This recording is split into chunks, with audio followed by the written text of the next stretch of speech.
नमस्कार दोस्तों, सलाम वालेकुम, गुड इवनिंग।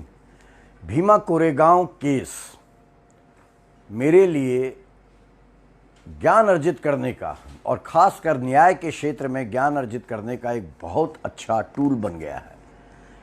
आपसे संवाद करने के लिए मुझे कानून की किताबों को बहुत पढ़ना पड़ रहा है और समझ में आ रहा है कानून और कानून की पेचीदगियाँ। ये भी समझ में आ रहा है कि कानून को इंटरप्रेट करने की तकनीक को किस प्रकार डिफेंस का लॉयर अपने हिसाब से और प्रोसिक्यूशन का लॉयर अपने हिसाब से करता है। बहरहाल भीमा कोरेगांव केस 1 जनवरी 2018 को जो पुणे के निकट भीमा कोरेगांव नामक गांव में हिंसा हुई थी, जिस हिंसा को दलित समाज ने, दलित कार्यकर्ताओं ने ब्राह्मणवादी ब्राह्मण महासभा के नेताओं पर आरोप लगाया था कि उन्होंने जातिगत द्वेष के कारण हमारी एक शांतिपूर्वक चल रही सभा पर अटैक किया था। और मैं आपको स्मरण करा दूं, इस हिंसा में 30 से ज़्यादा लोग गंभीर रूप से घायल हुए और राहुल नाम के एक युवक की मौत हो गई थी। 2 जनवरी को FIR होती है जो दलित एक्टिविस्ट कराती हैं अनीता साल्वे। 8 जनवरी 2018 को एक दूसरी FIR पुणे पुलिस दर्ज करती है जो हिंदूवादी संगठनों के समर्थक द्वारा रमेश दामुले नामक एक सज्जन द्वारा दायर कराई जाती है यलगार परिषद के खिलाफ, जिसमें कहा जाता है कि बहुत उत्तेजक नारे इस सभा में लगे थे। इस सभा से पहले हुई सभा 31 दिसंबर 2017 को हुई सभा, जो इस 1 जनवरी 2018 को कोरेगांव में 200 वर्ष पूर्व ब्रिटिश ईस्ट इंडिया कंपनी और पेशवा बाजीराव द्वितीय की सेनाओं के बीच हुए युद्ध में पेशवा की हार का जश्न मनाने के लिए दलित समाज मनाता है, उसको 200 वर्ष पूरे होने पर इस विजय दिवस को धूमधाम से मनाने के लिए जो सभा 31 दिसंबर 2017 को आयोजित की गई पुणे के पास, और जिसको एक परिषद, जिसको यलगार परिषद ने आयोजित किया, जिसमें सुप्रीम कोर्ट के एक जज PB सावंत साहब, रिटायर्ड जज जिसके सदस्य थे, और एक महाराष्ट्र के हाई कोर्ट के जज साहब, इन लोगों के खिलाफ 8 जनवरी 2018 को जो मुकदमा दर्ज होता है राहुल द्वारा, उसमें आरोप लगाया जाता है कि जब जब जुल्म होगा बगावत होनी चाहिए, और यदि बगावत नहीं होती है तो शहर को जलाकर राख कर देना चाहिए। ये जैसा कि बाद में न्यायमूर्ति DY चंद्रचूड़ ने अपने डिसेंटिंग जजमेंट में कहा है कि ये ब्रेक्ट की एक प्रसिद्ध कविता है जिसका हिंदी तर्जुमा गाया गया था और ये कोई आतंकी गीत नहीं था। मैंने आपको बताया कि किस प्रकार जब रोमिला थापर और उनके साथ 5 महत्वपूर्ण देश के प्रतिष्ठित लोगों ने 29 अगस्त 2018 को सुप्रीम कोर्ट में रिट पिटीशन दायर की कि जो 5 मानवाधिकार कार्यकर्ता, मैं आपको बता दूं आज की तारीख में ऐसे कार्यकर्ता 9 हैं जो जेल में हैं, उस समय 5 मानवाधिकार कार्यकर्ता गौतम नवलखा, सुधा भारद्वाज, वरवर राव, अरुण फ्रेरा और वर्नोन गोंजाल्विस को गिरफ्तार किया गया था। उनकी गिरफ्तारी के तुरंत बाद सुप्रीम कोर्ट पहुंची रोमिला थापर एवं उनके 4 साथियों की याचिका पर लंबी सुनवाई के बाद जब जजमेंट आया सितंबर 2018 में, तत्कालीन मुख्य न्यायाधीश दीपक मिश्रा और न्यायाधीश खानविलकर साहब ने जजमेंट में इस याचिका को खारिज कर दिया। उन्होंने माना कि SIT बनाने की कोई ज़रूरत नहीं है। उन्होंने यह भी कहा, जो मैंने कल आपको पढ़ के सुनाया था, कि CBI को भी जांच ऐसे ही नहीं दी जा सकती है कि एक पक्ष लोकल पुलिस पर आरोप लगाए और कोर्ट CBI की जांच का आदेश दे दे। उन्होंने यह भी माना, यह भी अपने जजमेंट में कहा कि केंद्रीय जांच agency central bureau of investigation के पास वैसे ही वर्कलोड बहुत ज़्यादा है। मैंने कल भी आपसे कहा था सुशांत सिंह राजपूत के केस में, लेकिन ऐसा नहीं हुआ। एक पक्ष ने आरोप लगाया और कोर्ट ने भी मान लिया, उच्चतम न्यायालय ने, कि case is fit to be handed over to CBI, जबकि राज्य सरकार महाराष्ट्र की, जहां ये कथित आत्महत्या सुशांत सिंह राजपूत की या कथित हत्या हुई थी, वो इनकार कर रही थी सीबीआई जांच के लिए। बहरहाल हम आते हैं भीमा कोरेगांव केस पर। भीमा कोरेगांव केस पर डिसेंटिंग नोट देने वाले न्यायमूर्ति डीवाई चंद्रचूड़ ने पूरी पिटीशन को, पूरी केस फाइल को बड़ी गंभीरता से पढ़ते हुए जो टिप्पणियां की वो जाननी जरूरी है। मैंने आपको कल बताया था कि भारत के additional solicitor general Tushar Mehta ने जब ये तथ्य न्यायालय के सामने रखा कि ये 5 महानुभाव यानी कि रोमिला थापर जी, उनके साथ देवकी जैन, प्रभात पटनायक, सतीश देशपांडे और माजा दारूवाला इस केस से डायरेक्टली अफेक्टेड नहीं है, इसलिए ये पिटीशन खारिज हो जानी चाहिए। इन सब चीज़ों पर न्यायमूर्ति चंद्रचूड़ ने गंभीर टिप्पणी की है। उन्होंने कहा कि सुप्रीम कोर्ट का काम सबसे महत्वपूर्ण टेक्निकलिटीज़ में जाना नहीं है, बल्कि यह देखना है कि कहीं इससे मानवाधिकारों का हनन तो नहीं हो रहा है, कानून का हनन तो नहीं हो रहा है, जिसकी रक्षा के लिए उच्चतम न्यायालय है। अब मैं आगे आता हूं। आगे देखिए, कोर्ट ने डीवाई चंद्रचूड़ साहब की कोर्ट ने जो निर्णय दिया उसमें उन्होंने सबसे ज़्यादा नाराज़गी जताई महाराष्ट्र की पुलिस के बिहेवियर पर। उन्होंने कहा कि पुलिस ने जब सुप्रीम कोर्ट ने इन 5 मानवाधिकार कार्यकर्ताओं को हाउस अरेस्ट के आदेश दिए और महाराष्ट्र सरकार से पूछा कि ये गिरफ्तारियां क्यों हो रही हैं, तो अपनी बात के पक्ष में पब्लिक माहौल बनाने के लिए पुणे की पुलिस ने एक बड़ा गैर जिम्मेदाराना काम किया। उन्होंने मीडिया का सहारा लिया और मीडिया के सामने इस प्रकार से तथ्य पेश किए जिससे ये साबित हो सके कि पुणे पुलिस सही कर रही है।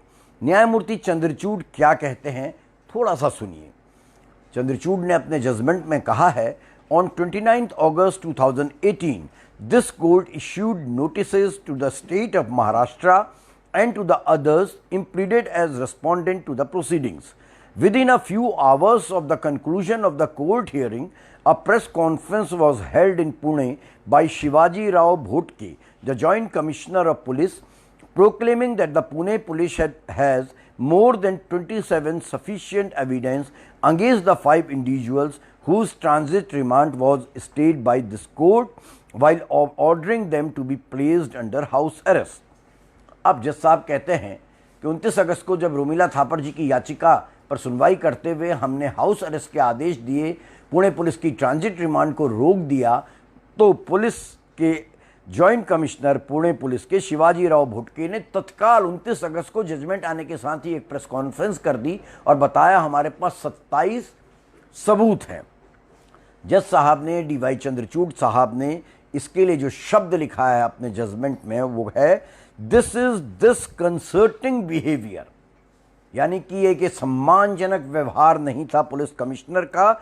और उन्होंने एक तरीके से सुप्रीम कोर्ट ने जो आदेश दिया हाउस अरेस्ट का, ट्रांजिट रिमांड को रोक देने का, उस पर क्वेश्चन किया। जॉइंट कमिश्नर ने इशारा किया मीडिया के जरिए कि हमारे पास तो सबूत हैं, खामखा सुप्रीम कोर्ट हस्तक्षेप क्यों कर रही है। इसके बाद चंद्रचूड़ अपनी जजमेंट में लिखते हैं कि 31 अगस्त 2018 को एक प्रेस कॉन्फ्रेंस बुलाई गई जिसमें महाराष्ट्र सरकार के additional director general of police law and order Parbinder Singh ने प्रेस को संबोधित किया और उन्होंने कई ऐसे चीज़ें प्रेस कॉन्फ्रेंस में दिखाई जो कायदे से पुलिस की केस डायरी का हिस्सा होनी चाहिए थी। उसको उन्होंने जानबूझकर सिलेक्टिवली मीडिया के सामने रख दिया। उन्होंने कहा कि पेटिशनर्स यानी कि रोमिला थापर एवं अन्यों ने ये सारी जानकारियां हमें दी हैं, वीडियो कॉन्फ्रेंस का हमको सीडी भी उपलब्ध कराई है। आगे चंद्रचूड़ कहते हैं कि 1 सितंबर 2018 को same ADG law and order Parbinder Singh NDTV के कार्यक्रम ट्रुथ वर्सेस हाइप में आए और वहां आकर उन्होंने ये कहा कि जो लेटर, जो सबूत हमने मीडिया के सामने दिखाए हैं उनकी अभी फॉरेंसिक जांच चल ही रही है, यानी कि अभी तक उसकी जांच भी नहीं हुई, मगर अपने आप को सही साबित करने के लिए पहले से ही मीडिया का सहारा लिया गया। और आप जानते हैं वो कौन सा मीडिया है, सेलेक्टिव राष्ट्रवादी नेशनलिस्ट मीडिया। जिसके लिए जो कुछ सरकार करती है वर्तमान में वही सच होता है। द सीडी, जिस सीडी की उन्होंने ट्रुथ वर्सेस हाइप कार्यक्रम की भी जिक्र सीडी का न्यायमूर्ति चंद्रचूड़ ने किया, उन्होंने कहा यह सीडी भी हमको दी गई है। आगे चंद्रचूड़ जी कहते हैं, besides this the attention of the court has been drawn to the fact that the first round of arrest in the present case took place on 6th June 2018. On 8th June 2018, an alleged letter was released by the police to the media a little before the proceedings for remand before the competent court, alleging that the arrested persons were plotting to attack the Prime Minister of India. 6 जून 2018 को पहली गिरफ्तारियां हुई और 8 जून 2018 को पहली गिरफ्तारियां अन्य लोगों की हुई थी जिनका नाम सेकंड एफआईआर में रमेश ने दिया था, यलगार परिषद के सदस्यों का। उससे पहले पुणे पुलिस ने एक चिट्ठी दिखा दी। किसकी चिट्ठी, किसकी ईमेल, कुछ नहीं, बस बता दिया कि प्रधानमंत्री की हत्या का षड्यंत्र रचा गया है ताकि कोर्ट से, न्यायमूर्ति चंद्रचूड़ कह रहे हैं, ताकि कोर्ट से उनको ट्रांजिट रिमांड मिल जाए। मैं आपको एक बात इसमें बताना चाहता हूं, वो बात इतनी शानदार है कि 8 जून 2018 को लेटर रिलीज किया गया कि प्रधानमंत्री जी की हत्या का षड्यंत्र भी ये लोग रच रहे थे, माओवादी लोग, लेकिन कोई भी एफआईआर पुणे पुलिस ने इतने बड़े मामले में दर्ज नहीं की प्रधानमंत्री जी की हत्या के षड्यंत्र के मामले में। 2018 निकल गया, 2019 निकल गया, कुछ नहीं हुआ। पुणे पुलिस ने अपनी जांच जारी रखी, लेकिन जब महाराष्ट्र में सरकार बदलती है 2019 में और महाराष्ट्र की नई सरकार शिवसेना, कांग्रेस और एनसीपी की सरकार ये निर्णय लेती है कि एक एसआईटी बनाकर इस मामले की जांच की जाएगी, तभी अचानक केंद्र सरकार जाग जाती है और फरवरी 2020 में इस मामले को नेशनल इन्वेस्टिगेटिंग एजेंसी को दे दिया जाता है ताकि एसआईटी गठन, जिसकी मांग रोमिला थापर और अन्य करते आए हैं, वो ना गठित हो। इसका एक अर्थ और भी निकाल सकते हैं कि ताकि जांच उन्हीं लोगों के हाथ में रहे जो ये सिद्ध करना चाहते हैं कि यलगार परिषद माओवादी, बैंड माओवादी संगठन के साथ मिली हुई थी और ये तमाम महानुभाव, माजा दारूवाला, सुधा भारद्वाज, वरवर राव, गौतम नवलखा, ये सब के सब माओइस्ट हैं। बहरहाल जज साहब कहते हैं, On 4 July 2018, when the arrested persons were to be produced before the court in Pune, a letter attributed to Sudha Bharadwaj was sensationally telecast on a television channel linking her with the unlawful activities of certain groups. A serious grievance has been made about the fact that these letters have neither been placed before the competent court of law nor did they find mention in the transit remand application moved before the Chief Judicial Magistrate Faridabad by the Pune Police. Police media को बताती रही कि हमारे पास ये भी letter है जो पता चलता है कि सुधा भारद्वाज आतंकी गतिविधियों में थी, लेकिन कॉम्पिटेंट कोर्ट के आगे कोई दस्तावेज नहीं रखे। सेलेक्टिव मीडिया चैनल्स को रिलीज किए गए। आगे मैं आपको एक बात बताऊं, सुधा भारद्वाज द्वारा किन्हीं कामरेड प्रकाश, जो कि पुलिस की थ्योरी के अनुसार वरवर राव हैं, उनको ईमेल भेजी गई जिसमें इस प्रकार की आतंकी या षड्यंत्रों का जिक्र पुलिस ने बताया किया गया है। उन्होंने कहा, न्यायमूर्ति चंद्रचूड़ ने इस ईमेल पर भी एक बड़ी महत्वपूर्ण बात कही कि ये कैसी ईमेल है जो पुलिस ने अपना सबूत माना है, इसमें कोई हेडर ही नहीं है ईमेल आईडी का। यानी कि सिंपल शब्दों में मेरी तरह आप ये टाइप करके कह दीजिए ईमेल अपूर्व जोशी ने लिखी है मेरी हत्या के मामले में। किसको भेजी, किसने लिखी, कौन से सर्वर से गई, कौन से कंप्यूटर से गई, पुणे पुलिस को इससे मतलब नहीं। डीवाई चंद्रचूड़ साहब ने एक और बात अपने निर्णय में पॉइंट आउट की, 17 बार इस कथित ईमेल में मराठी शब्द आए हैं, जबकि सुधा भारद्वाज मराठी जानती तक नहीं है। इसलिए प्रथम दृष्टया ही साफ होता है कि फैब्रिकेटेड सबूत है।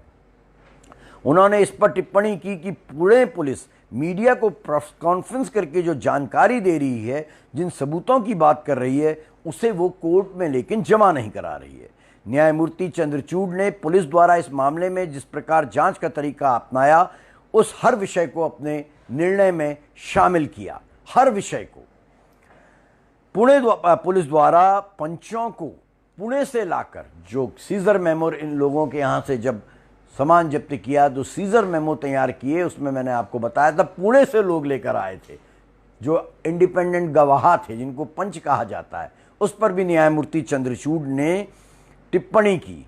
उन्होंने कहा कि यह गलत है। उन्होंने एक और बड़ा महत्वपूर्ण बात की, और वो आप सबकी, विशेषकर वकीलों की जानकारी में होना चाहिए। हमारे यहाँ भी जब मैं लाइव कर रहा हूँ, 2 युवा वकील बैठे हैं, उनको भी पता होना चाहिए। न्यायमूर्ति चंद्रचूड़ ने सुप्रीम कोर्ट ऑफ इंडिया के 1994 में Joginder Kumar versus state of UP को दिए गए अपने एक निर्णय को कोट किया है। ये निर्णय बहुत महत्वपूर्ण है, और ये निर्णय तत्कालीन चीफ जस्टिस न्यायमूर्ति आनंद की अदालत ने दिया था। No arrest can be made because it is lawful for the police officers to do so. The existence of the power to arrest is one thing, अधिकार होना एक अलग है, just justification for the exercise of it is quite another. मगर उस power का आप दुरुपयोग नहीं कर सकते हैं, आपके पास जस्टिफिकेशन होना चाहिए, आप गिरफ्तारी क्यों कर रहे हैं। No arrest should be made without a reasonable satisfaction reached after some investigation as to the genuineness and bona fide of a complaint and a reasonable belief both as to the person's complicity and even so as to the need to effect arrest। यानी कि जरूरत है तो ही गिरफ्तारी कीजिए, सबूत होने चाहिए, और अरेस्ट इन्वेस्टिगेशन के दौरान तभी किया जाना चाहिए जब किसी प्रकार की आशंका हो कि अपराधी जो है वो भाग जाएगा। या सुप्रीम कोर्ट का एक स्टैंडर्ड है कि नो जेल बट बेल, जब तक बेल दी जा सकती है आदमी की स्वतंत्रता का हनन नहीं किया जाए। जस्टिस चंद्रचूड़ ने इसके बाद अपना ऐतिहासिक फैसला सुनाया।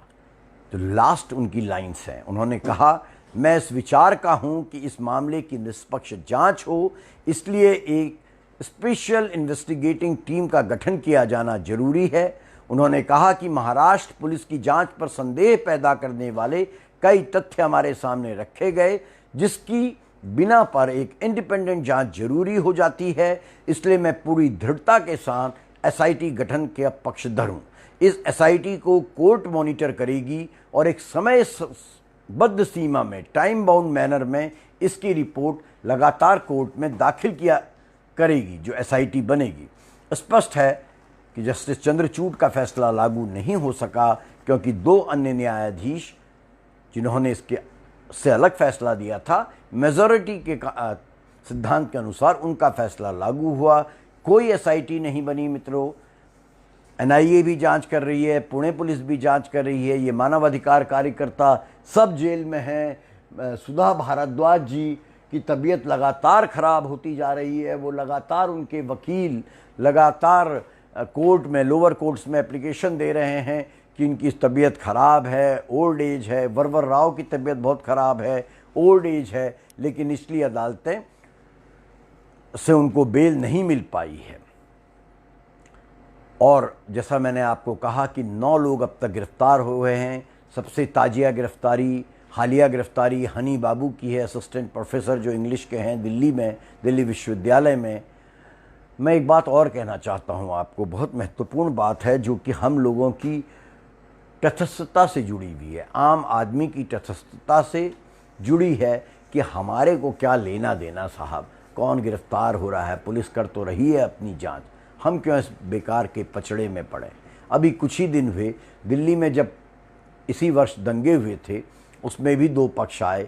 एक पक्ष ये था कि मुस्लिम्स ने दंगे भड़काए, एक ये आरोप था कि कपिल मिश्रा जो कभी आम आदमी पार्टी के नेता हुआ करते थे, अरविंद केजरीवाल जी की सरकार में मंत्री थे, वहाँ से निकाले गए, भाजपा में शामिल हो गए। उन पर आरोप है, वीडियोज़ हैं कि उन्होंने दंगे को भड़काने में अपनी भूमिका निभाई। लेकिन जैसे पुणे वाले मामले में सेकंड एफआईआर पर सारा काम हो रहा है, सेकंड एफआईआर पर सारे एक्शंस लिए जा रहे हैं, पहली एफआईआर के अभियुक्त मौज में हैं, उसी प्रकार दिल्ली में भी यही है। जितनी जांच चल रही है उस सब में आप देखेंगे कितने ही मुस्लिम्स गिरफ्तार हैं। कपिल मिश्रा जी से कोई जांच नहीं हुई है, उनके वीडियोस पर कोई दिल्ली पुलिस ठोस कार्रवाई करती नज़र नहीं आ रही है। कपिल मिश्रा जी को केंद्र सरकार ने उल्टा सुरक्षा दे रखी है। अभी पिछले दिनों ही दिल्ली विश्वविद्यालय में हिंदी के प्राध्यापक, एक प्रतिष्ठित व्यक्ति, बहुत विद्वान प्रोफेसर अपूर्वानंद से भी पूछताछ दिल्ली पुलिस ने दिल्ली दंगों की बाबत की है। मेरा कहने का आशय सिर्फ ये है कि ये सारी चीज़ें इस आशंका को बलवती करता है कि लोकतंत्र खतरे में है। आज आप खामोश रहेंगे तो कल आप तक भी पहुंच सकती है ये आँच। मौज में ना रहें, तटस्थ ना रहें, जांच के नाम की आँच जब आप तक पहुंचेगी तो आपके लिए तो बोलने वाला भी कोई ना रहेगा। मैं आपको एक जर्मन कवि मार्टिन निमोलर की एक कविता सुनाना चाहूँगा। बहुत अच्छी कविता है, सुनिएगा और समझने का प्रयास कीजिएगा। कवि कहता है, first they came for the communist, पहले वे वामपंथियों के लिए आए। And I did not speak out because I was not a communist, मैं कुछ नहीं बोला क्योंकि मैं कम्युनिस्ट थोड़ी ना था, वामपंथी थोड़ी ना था। Then they came for the socialist and I did not speak out because I was not a socialist, फिर वही लोग समाजवादियों को मारने के लिए आए, मैं तब भी खामोश रहा क्योंकि मैं कोई समाजवादी थोड़ी ना था। Then they came for the trade unionist and I did not speak out because I was not a trade unionist. उसके बाद वो मजदूर संगठनों के लिए आए, मैं तब भी कुछ नहीं बोला क्योंकि मैं ट्रेड यूनियन से जुड़ा नहीं था। उसके बाद वो अन्य लोगों के लिए आए, they came for the Jews and I did not speak because I was not a Jew. Then they came for me, फिर आया मेरा number, and there was no one left, मेरे लिए बोलने के लिए तब तक कोई नहीं बचा था। तो याद करिएगा दिनकर जी की कविता की दो लाइनों को मैं बार बार दोहराता हूँ, जो तटस्थ हैं पाप का भागी नहीं केवल व्याध, जो तटस्थ हैं समय लिखेगा उनके भी अपराध। नमस्कार दोस्तों।